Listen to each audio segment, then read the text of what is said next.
খেজুরিতে তৃণমূল কর্মীর বাড়িতে আগুন লাগার ঘটনা, আগুন লাগিয়ে প্রাণে মারার চেষ্টার অভিযোগ সামনে আসছে। তৃণমূলের পতাকা লাগানোয় হুমকি দেয় বিজেপি কর্মীরা, এই অভিযোগের সামনে আসছে। কথা বলবো ইনি আমাদের সঙ্গে এই মুহূর্তে ফোন লাইনে রয়েছেন প্রতিনিধি সমীরণ সাউ। সমীরণ, ঠিক কি অভিযোগ?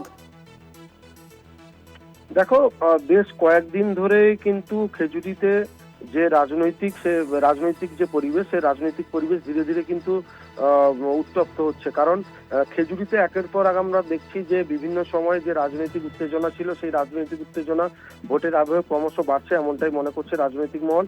কারণ খেজুরিতে আমরা যেমনটা অভিযোগ পাচ্ছি যে তৃণমূল কংগ্রেসের এক কর্মী কল্লোল দাস, তিনি যেমনটা অভিযোগ করছেন যে কল্লোল দাস তৃণমূলের পতাকা লাগাচ্ছিল, সেক্ষেত্রে তাকে বিজেপির বেশ কয়েকজন তাকে ধমকি এবং চমকি দেয়। সে কিন্তু ধমকির পরেও তিনি কিন্তু দমেননি। রাতের বেলা পতাকা খুলে দিলেও দিনের বেলা তিনি আবার পতাকা লাগিয়েছেন, এমনটা তৃণমূল কংগ্রেসের পক্ষ থেকে দাবি করা হয়েছে। সেই ঘটনাকে কেন্দ্র করে গত শুক্রবার রাতে কিন্তু তার বাড়িতে আগুন লাগানো হয়, এমনটা অভিযোগ তৃণমূল কংগ্রেসের পক্ষ থেকে।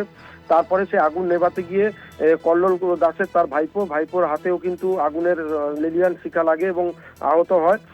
এই ঘটনার কিন্তু 24 ঘন্টা কেটে গেলেও কিন্তু কেউ গ্রেপ্তার হয়নি, যে দাবিতে তৃণমূল কংগ্রেস হুঁশিয়ারি দিয়েছে যে অবিলম্বে গ্রেপ্তার না হলে তারা পথে নামবে। অপরদিকে যে বিজেপি নেতার বিরুদ্ধে অভিযোগ, সেই বিজেপি নেতা পবিত্র দাস তিনি জানিয়েছেন এই ধরনের ঘটনা কোনোভাবে বিজেপি যুক্ত নয়, এটা তৃণমূল কংগ্রেস খবরে আসার চেষ্টা করছে, প্রচারে আসার চেষ্টা করছে, এটা তৃণমূল কংগ্রেসের অন্তর্দ্বন্দ্ব, এমনটা বলেছে বিজেপি। স্বর্ণালী, ধন্যবাদ তোমায় সমীরণ।